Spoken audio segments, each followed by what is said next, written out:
Good morning all my dear students. Jyotiba Phule group of education YouTube channel पर आपका स्वागत है। Jyotiba Phule group of education के द्वारा आपकी पढ़ाई को कंटिन्यू बनाए रखने के लिए ये कदम उठाया गया है। सबसे पहले आपको बहुत बहुत बधाइयाँ जो आप क्लास 10 पास करके आए हो, और हमें पता है कि चैनल को देखने वाले कुछ विद्यार्थियों की परसेंटेज भी बहुत अच्छे मार्क्स से प्राप्त किए, तो उन सभी को सबसे पहले मेरी तरफ से कॉन्ग्रेचुलेसन, बधाई। मैं अर्पित कुमार शर्मा, स्थानीय विद्यालय Jyotiba Phule senior secondary school Bandikui में केमिस्ट्री लेक्चर पद पर कार्यरत हूँ। मैं यहाँ केमिस्ट्री पढ़ाता हूँ और विगत 4 वर्षों से कार्य कर रहा हूँ, और विगत 4 वर्षों से विद्यालय का और हमारे सब्जेक्ट केमिस्ट्री का परिणाम भी अच्छा है। और मैं आपसे भी आशा करता हूँ कि आप भी पढ़ाई करके और अच्छे नंबर या अच्छे अंक प्राप्त करके विद्यालय का और अपने माँ बाप का नाम रोशन करोगे। देखो भैया, मैं 11th क्लास की केमिस्ट्री की जो क्लास ले रहा हूँ, इसमें सबसे पहले जो हमारा सब्जेक्ट है वो है रसायन विज्ञान। हमारा सब्जेक्ट है रसायन विज्ञान, जिसे केमिस्ट्री कहा जाता है। केमिस्ट्री देखो, मूलतः या मुख्यतः केमिस्ट्री को 3 भागों में डिवाइड किया गया है। 3 पार्ट्स में केमिस्ट्री को डिवाइड किया गया है मुख्यतः। ऐसे तो केमिस्ट्री के बहुत पार्ट्स होते हैं, लेकिन मुख्यतः केमिस्ट्री को कितने भागों में बांटा गया है? 3 भागों में बांटा गया है। एक तो होती है अकार्बनिक रसायन। अकार्बनिक रसायन। एक होती है हमारी कार्बनिक रसायन,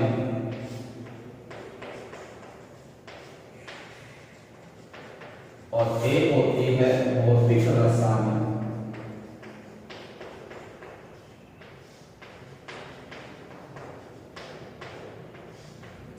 कार्बनिक रसायन को, अकार्बनिक रसायन को कहा जाता है इनऑर्गेनिक केमिस्ट्री।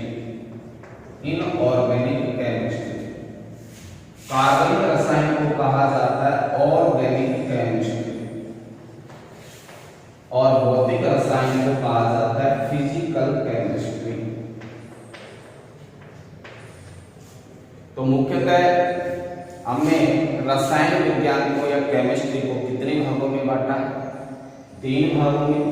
एक होता है इनऑर्गेनिक, एक होता है ऑर्गेनिक, और एक है फिजिकल केमिस्ट्री।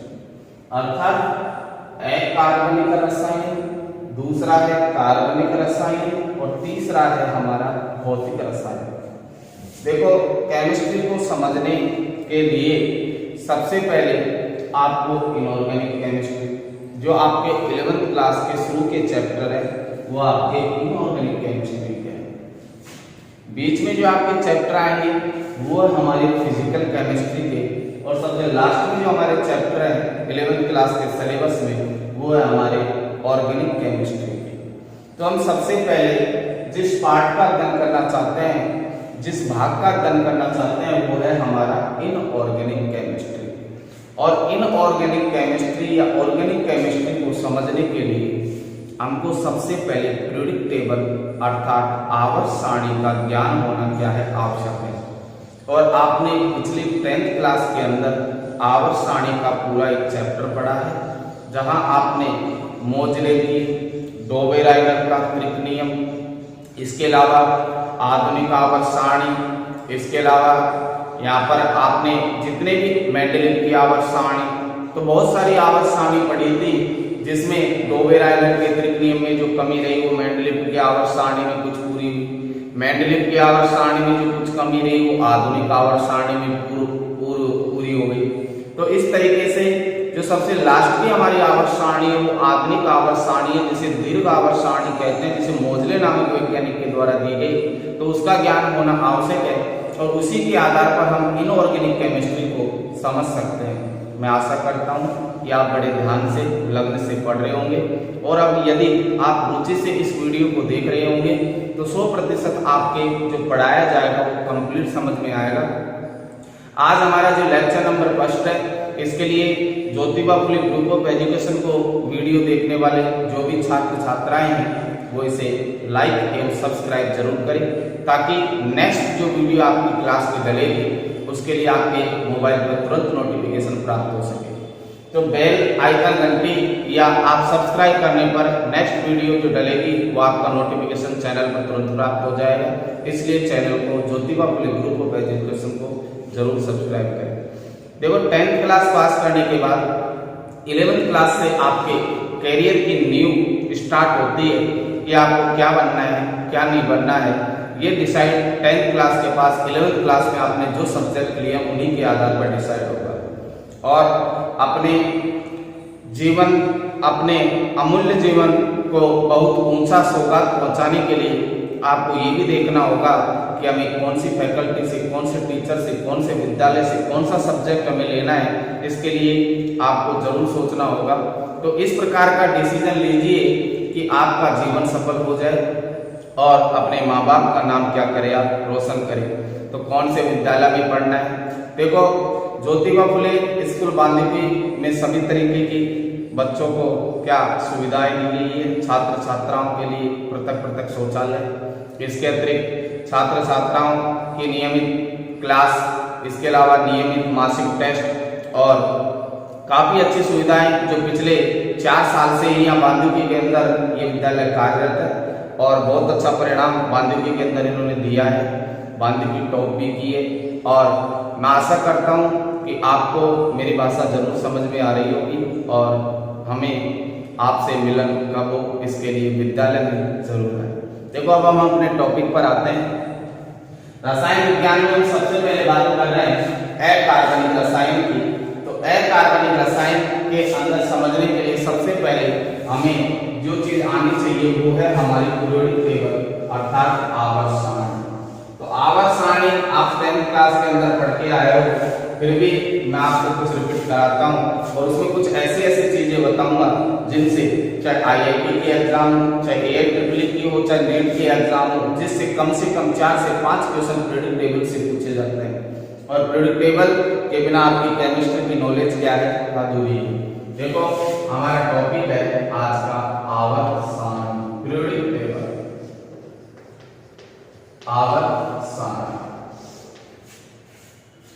आवर्त सारणी जो आधुनिक आवर्त सारणी है, जो मोजले नामक वैज्ञानिक के द्वारा दी गई, जिसे आधुनिक आवर्त सारणी या मोजले की आवर्त सारणी या दीर्घ आवर्त सारणी के नाम से जाना जाता है। आधुनिक आवर्त सारणी में आपको पता है वर्गों की संख्या कितनी है 18 और आवर्तों की संख्या कितनी है 7। इसमें तत्वों को इनके परमाणु क्रमांक के आधार पर व्यवस्थित किया गया है। अब आधुनिक आवर्त सारणी में सीधा यहाँ पर लिख रहा हूँ और उसे आप किस प्रकार से याद करनी है। कुछ बच्चों को याद भी होगी और जिनको याद नहीं है उन्हें हम ट्रिक की सहायता से आवर्त सारणी आज याद करवाएंगे। तो आप नोट करना स्टार्ट करोगे अपने नोटबुक में।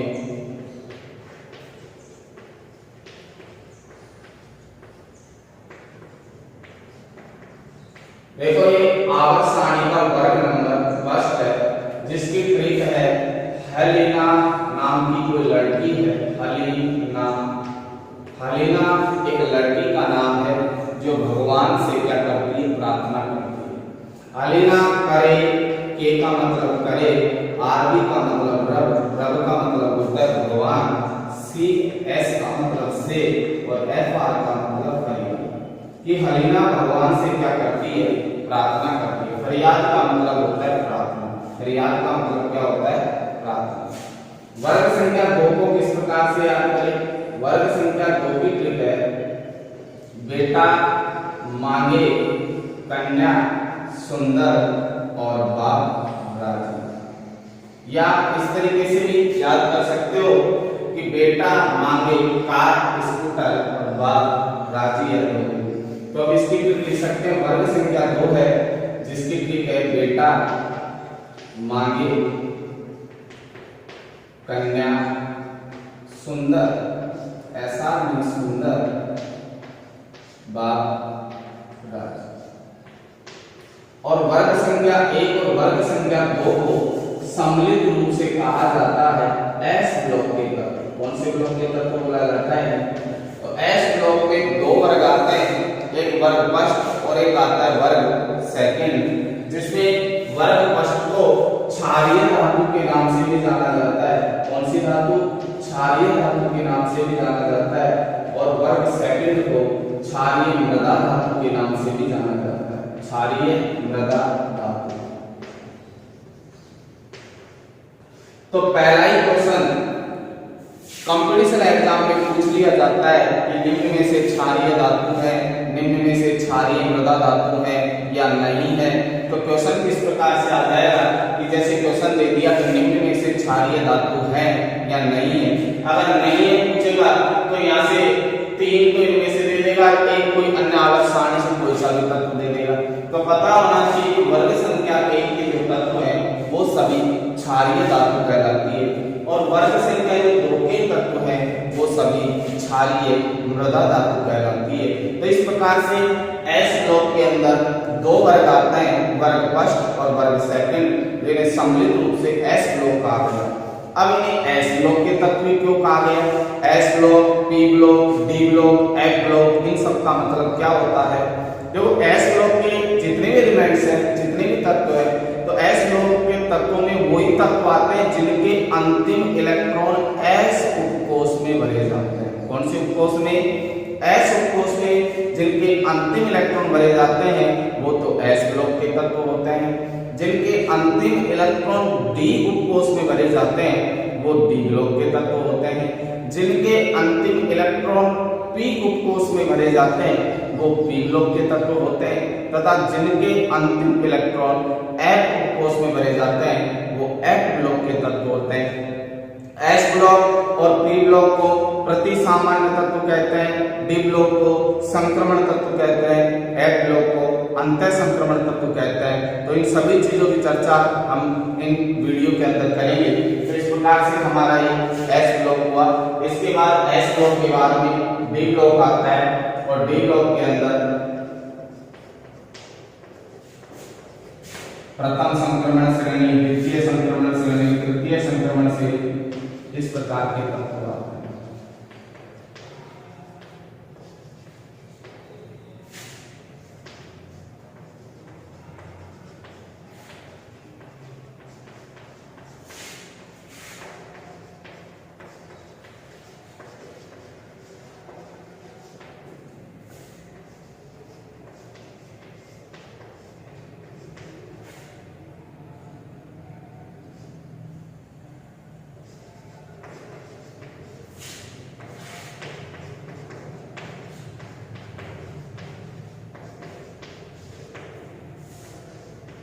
देखो ये वर्ग संख्या 3 है, ये वर्ग संख्या 4 है, ये 5 है, ये 6 है, ये 7 है, ये 8 है, ये 9, वर्ग संख्या 10, वर्ग संख्या 11 और वर्ग संख्या 12। वर्ग संख्या 3 से लेकर और वर्ग संख्या 12 तक के जो तत्व होते हैं उन्हें कहा जाता है डी ब्लॉक के तत्व। कौन से ब्लॉक के तत्व कहा जाता है? D block. तो वर्ग संख्या कहां से? 3 से। देखो वर्ग संख्या 1 और 2 तो कौन से ब्लॉक के तत्व थे अपने? एस ब्लॉक के। इसी प्रकार से 2 के बाद कंटिन्यू वर्ग संख्या 3 से लेकर और वर्ग संख्या 12 तक के तत्व होते हैं जो डी ब्लॉक के तत्व होते हैं, और इन डी ब्लॉक के तत्वों को संक्रमण तत्व के नाम से जाना जाता है। कौन से तत्व के नाम से? संक्रमण तत्व। अब ये क्या होते हैं? ट्रांजिशन एलिमेंट्स अर्थात संक्रमण तत्व किसे कहते हैं? संक्रमण तत्व वो होते हैं जिनके अंतिम डी कक्षक के इलेक्ट्रॉन सामान्य ऑक्सीकरण अवस्था पर भी आंशिक रूप से भरे हुए होते हैं या पूर्ण रूप से भरे हुए नहीं होते हैं, उन तत्वों को संक्रमण तत्व कहा जाता है। ध्यान रखना, सभी डी ब्लॉक के तत्व संक्रमण तत्व नहीं होते, लेकिन सभी संक्रमण तत्व डी ब्लॉक के तत्व होते हैं। बहुत इंपॉर्टेंट लाइन है पॉइंट ऑफ कंपटीशन एग्जाम। ये लाइन मैंने क्यों बोली है? क्योंकि ये वर्ग संख्या 12 है जो डी ब्लॉक के तत्व तो हैं, लेकिन ये वर्ग संख्या 12 वाले तत्व है जो संक्रमण तत्व नहीं होते हैं। कौन से तत्व नहीं होते? संक्रमण तत्व नहीं होते हैं। क्यों? क्योंकि इनके अंतिम डी कक्षक पूर्ण रूप से भरे हुए होते हैं। सब में D10 आता है, अर्थात इनके डी कक्षक पूर्ण रूप से भरे हुए होते हैं, इसलिए ये संक्रमण तत्व नहीं होते। तो वर्ग संख्या 11 तक के ही तत्व संक्रमण तत्व होते हैं, क्योंकि सामान्य ऑक्सीकरण अवस्था में भी इनके डी कक्षक आंशिक रूप से भरे हुए होते हैं, पूर्ण रूप से भरे हुए नहीं होते। और ध्यान रखना कि संक्रमण तत्व वो ही होते हैं जिनके डी कक्षक पूर्ण रूप से भरे हुए नहीं होने चाहिए। तो वर्ग 12 के डी कक्षक पूर्ण रूप से भरे हुए होते हैं। पूर्ण रूप से भरे होने का मतलब आप क्या समझते हो कि डी के अंदर अधिकतम कितने इलेक्ट्रॉन आते हैं? 10 इलेक्ट्रॉन आते हैं। तो 10 के 10 इलेक्ट्रॉन जब भर जाए तो उसे पूर्ण पूरित डी कक्षक कहते हैं। और जो पूर्ण पूरित डी कक्षक होते हैं जो वर्ग 12 के तत्व होते हैं, इसलिए वर्ग 12 के तत्व संक्रमण तत्व नहीं होते। अब मैंने एक लाइन बोली कि सभी डी ब्लॉक के तत्व संक्रमण तत्व नहीं होते, लेकिन सभी संक्रमण तत्व डी ब्लॉक के तत्व होते हैं। देखो मैंने कहा संक्रमण तत्व कहां तक है? वर्ग 11 तक। तो सभी संक्रमण तत्व डी ब्लॉक के तत्व तो है, लेकिन क्या सभी डी ब्लॉक के तत्व संक्रमण तत्व है क्या? नहीं, क्योंकि सभी डी ब्लॉक के नहीं है, वर्ग 12 के तत्व संक्रमण तत्व नहीं है, इसलिए लाइन इंपॉर्टेंट बनती है। अब इसके बाद ये डी ब्लॉक को कैसे याद किया जाए? तो डी ब्लॉक को याद करने का तरीका है कि शक्ति इन दोनों से मिलकर बना है, शक्ति SC और TI से क्या कह दिया? शक्ति। V और CR से कह दिया वक्र। शक्ति वक्र में Fe और CO से मिला के कह दिया फेंको। शक्ति वक्र में फेंको। निकुंजन का मतलब होता है चक्र, कि शक्ति वक्र में क्या बैठो? चक्र बैठो। निकुंजन। तो प्रथम संक्रमण श्रेणी में होता है, इसे द्वितीय संक्रमण श्रेणी में होता है, इसे तृतीय संक्रमण श्रेणी में होता है, इससे नीचे वाले चतुर्थ संक्रमण श्रेणी होती है। तो डी ब्लॉक में 4 संक्रमण श्रेणियां होती है, क्योंकि डी ब्लॉक के तत्वों को क्या कहा जाता है? संक्रमण तत्व। पहली लाइन को प्रथम संक्रमण श्रेणी कह दिया, दूसरी लाइन को द्वितीय संक्रमण श्रेणी कह दिया, तीसरी लाइन को तृतीय संक्रमण श्रेणी कह दिया, चौथी लाइन को चतुर्थ संक्रमण श्रेणी कहा जाता है। अब हमें दूसरी ट्रिक भी इसकी बता सकते हैं कि साइंस टीचर विनीता कृपलानी, कि साइंस की टीचर है जिसका नाम है विनीता कृपलानी, मन फेंकोना क्यों जलाती? तो याद करने का, ये सिर्फ याद करने का तरीका है। हम आवर्त सारणी को किस प्रकार से याद कर सकते हैं, बाकी ये ऑथेंटिक तरीका नहीं है, ये सिर्फ हमें आवर्त सारणी के तत्वों को याद करने का ही तरीका है। आप अपनी हिसाब से भी ट्रिक बना सकते हो, या फिर हम बता रहे हैं उस माध्यम से भी आप पीरियोडिक टेबल को क्या कर सकते हो? याद कर सकते हो। दूसरी द्वितीय संक्रमण श्रेणी का क्या है कि वाई का मतलब है यारी, यारी का मतलब है दोस्ती, कि यारी जरा, जरा का मतलब जरा, निभा, यारी जरा निभा मौत तक, कि दोस्ती कहां तक निभानी है? मौत तक निभानी। यारी जरा निभा मौत तक, कि दोस्ती मुझे कहां तक निभानी है? मौत तक निभानी है। रुकावट, आयु का मतलब है रुकावट, RH का मतलब राहु में, राहु का मतलब होता है रास्तों में, कि रुकावट यदि रास्तों में पड़े, पीढ़ी का मतलब पड़े, तो आग में कूद जा, आग में कूद जा। वापिस देखो कैसे द्वितीय संक्रमण श्रेणी को याद करने का हमारा क्या तरीका है कि दोस्ती निभा कहां तक? मौत तक, यारी जरा निभा मौत तक। रुकावट राहों में पड़े, अगर दोस्ती मौत तक निभा रहे फिर भी रुकावट आए हमारे रास्तों में, तो फिर उसका कोई इलाज नहीं है, आग में कूद जा। देखो याद करने का तरीका है, किसी प्रकार से याद कर सकते हो।